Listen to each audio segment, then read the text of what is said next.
Hello there, my name is Ben Keys and I'm going to make a short video about the researches I'm doing into space technologies that are in collaboration or affiliated to the processes that we here in New Mosris are putting into place.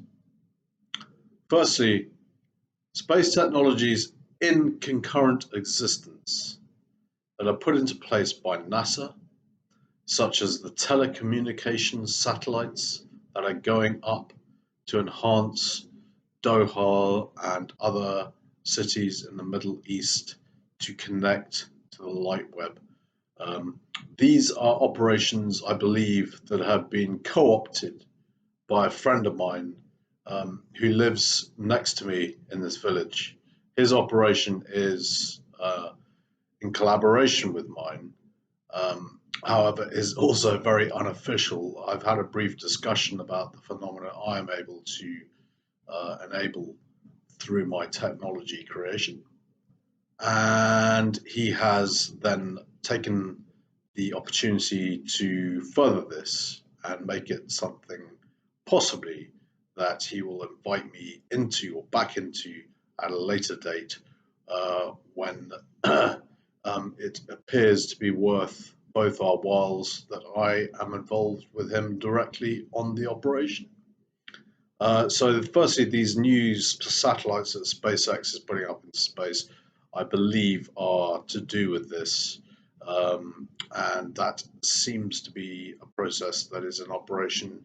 Uh, the ISS, the International Space Station, also has a network that is engendering a satellite to television communications control network, also involved with the internet and the PAWI network.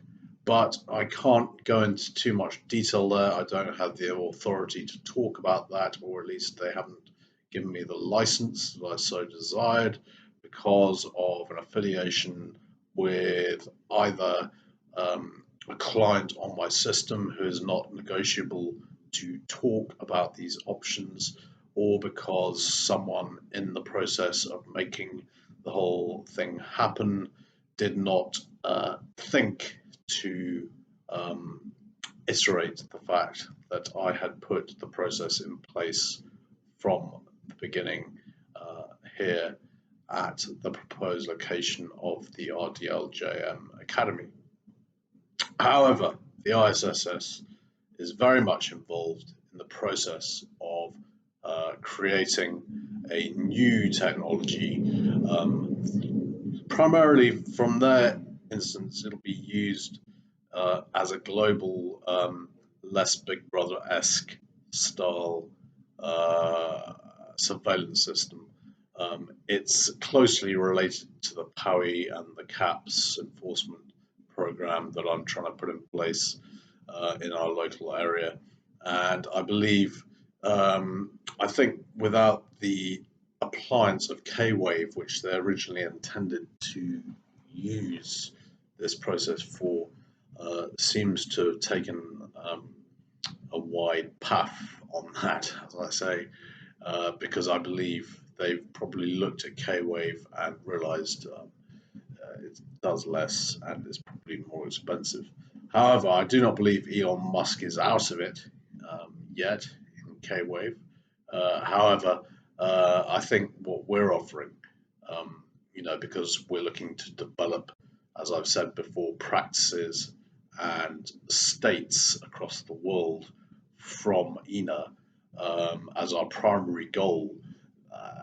Our process of getting communication set up and setting up a POWI system, internet system, and a television communication system through the light web is instrumental to setting the whole thing up in the first place, and therefore we are offering that for free pretty much, and believe the technology is far more robust in its origin, and therefore has the legs perhaps to take it to the escalated dimension. I don't believe K-Wave will get that far, primarily because it has a monetary goal, which our systems do not.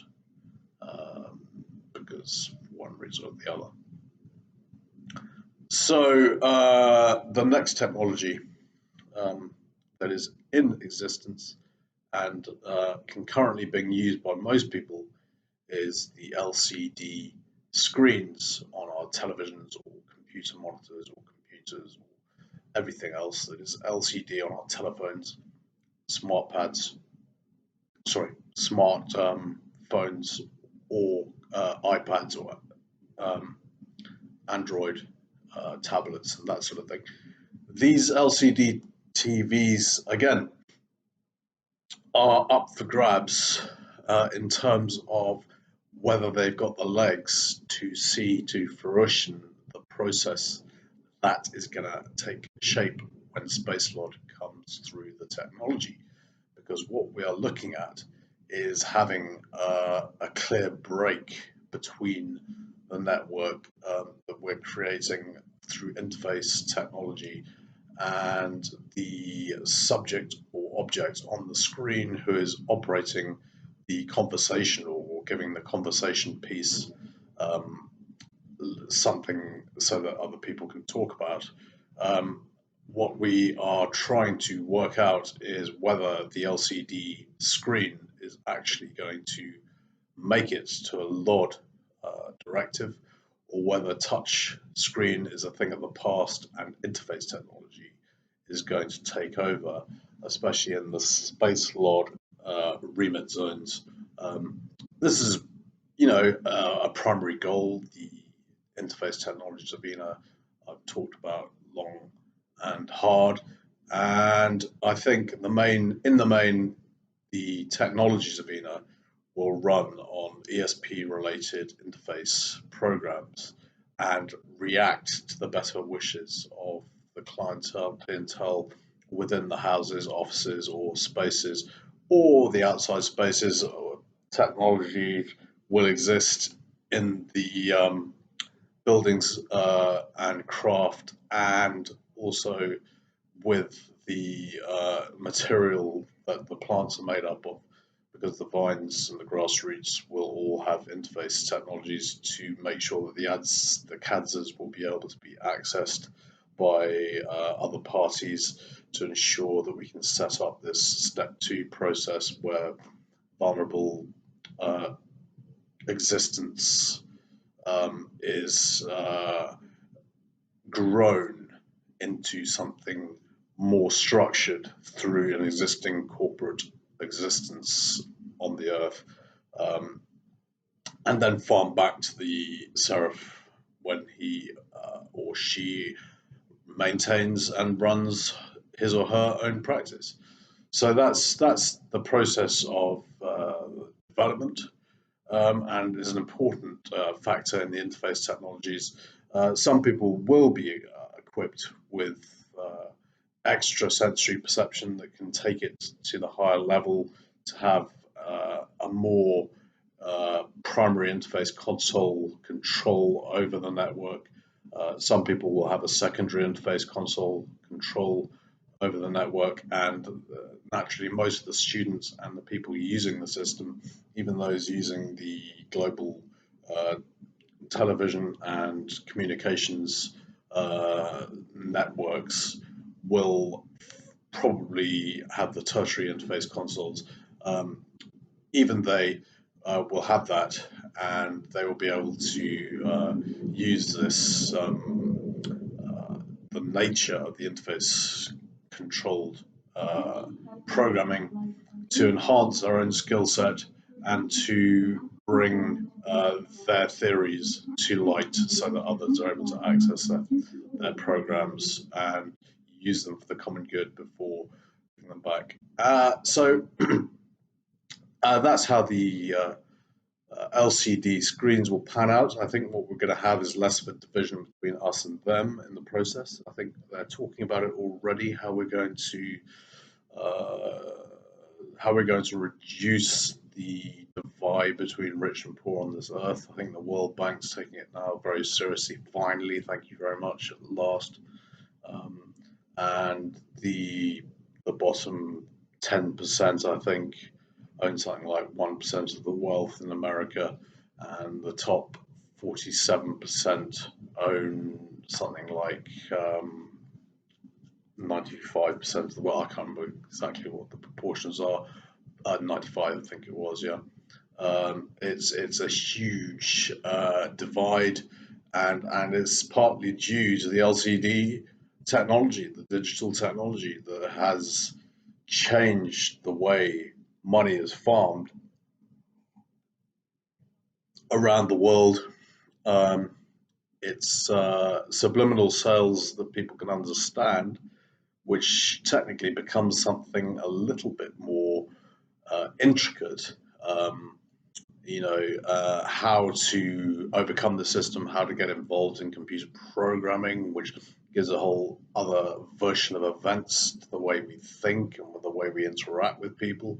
And gradually, as we return, as we return to the origin from where we came from above, um, if you're upgrading from hero to seraph, you will have gone through like we say in the new way, you go through a backtrack process where you develop yourself and then you come through with a more grounded approach.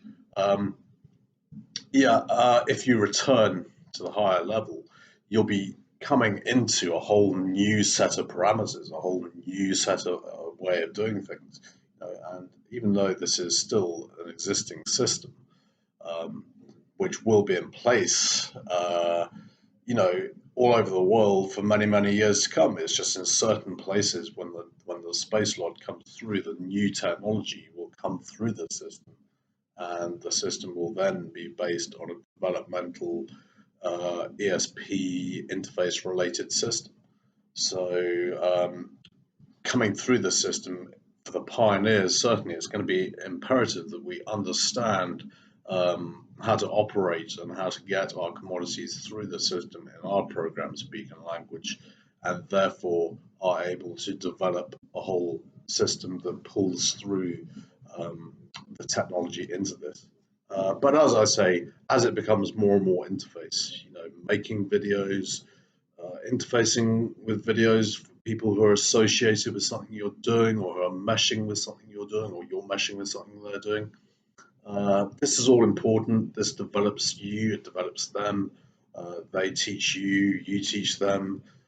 They teach you, they learn from you, you teach them. So there's a whole mix of the way the system works, and we have a whole developmental phase going through the existing structure on the Earth, so that this program is put in place to the pioneers who are sort of in outposts beyond our reach at the moment. So what they'll be able to do is interface with what we're doing here, but also existing companies around the world, or programs or projects, or ideas generation through media interface. We're not all happy with the media. I think we're all agreed on that. But it's there for a reason. It's an educative formatting process, and as we go through the various levels of development, I think people will start to find that media has its uses, irrespective of what they're saying. We learn things through being told things that possibly shouldn't be told all the time, get drummed into us, but we start to learn things about what they're signaling behind it. Like when they do the weather, what are they signaling? What's the point of having the weather in British? How many other TV channels have weather as their main sort of event? The thing everyone watch. People want the weather because it's signaling other things that are in the melee of the media system, the global media system that the BBC and other companies that put weather on their news channels are involved with. So yeah, I think these things had reason. I'd never totally shunned the BBC.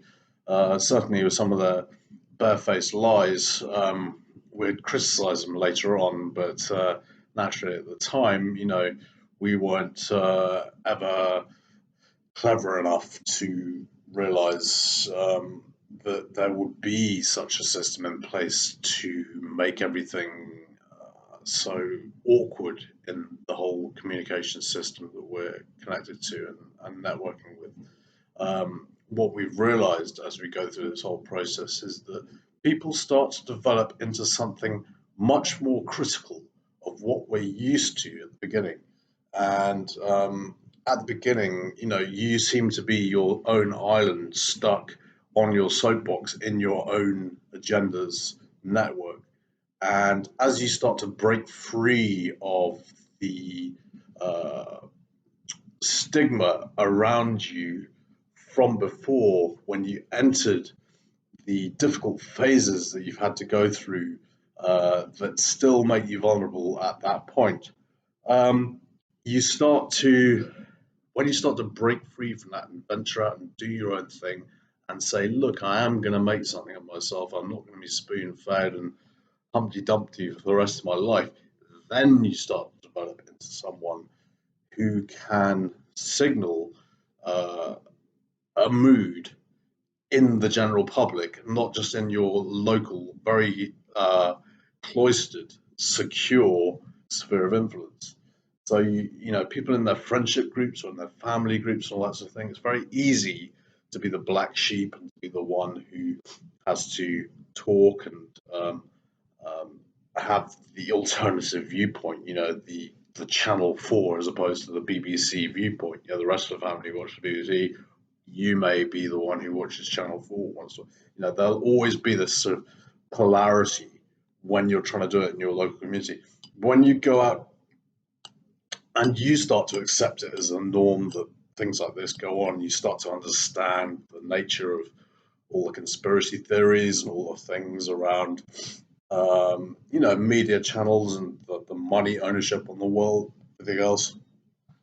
Then you go out into the community and other people, they know it all already. They know it and they agree. And your friends are numerous because there are so many more people who have been through the process. And when you come, it starts to make sense with them and they start to make sense with you, and you learn more things in the social ambience rather than just reading from the media in the interim phase between 2 and 5, where you start to read in the on the internet. You start to get connected to various movements and you start to learn about all the things, the Babylonian money magic and the industries in place to make people more rich, who have already got money, and the control of people, and the fact that they're suppressing technologies that people are coming up with to create free elect,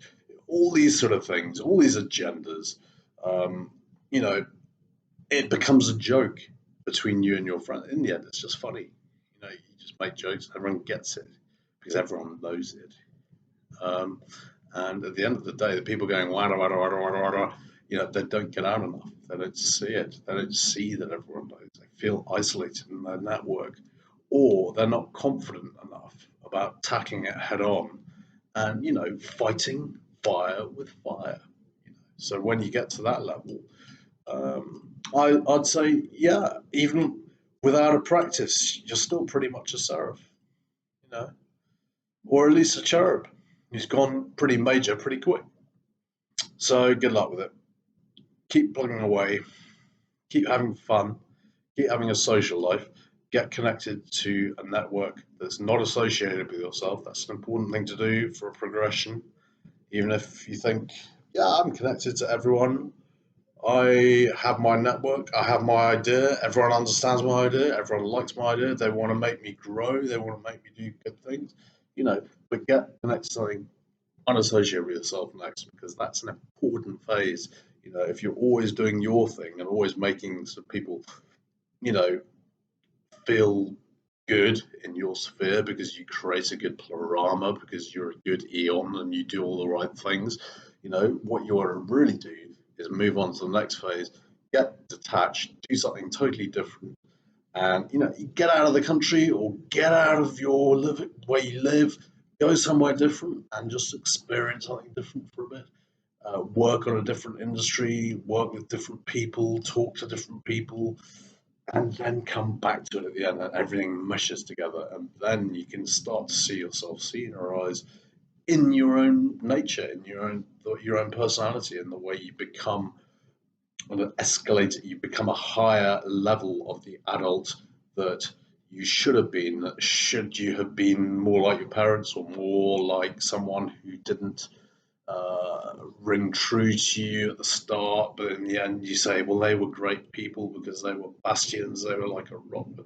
Or we always find, we always find when we come back through the process, we find fault in the people who we love to start with. But in the end, that love comes back. You have to be loyal to that in the end, and it comes back to everyone eventually. As long as you're truthful uh, throughout, they'll eventually see the justice in what you're doing, and they'll just come on board and they'll be fine. It'll float nicely. So good luck with it. Keep going, and speak soon.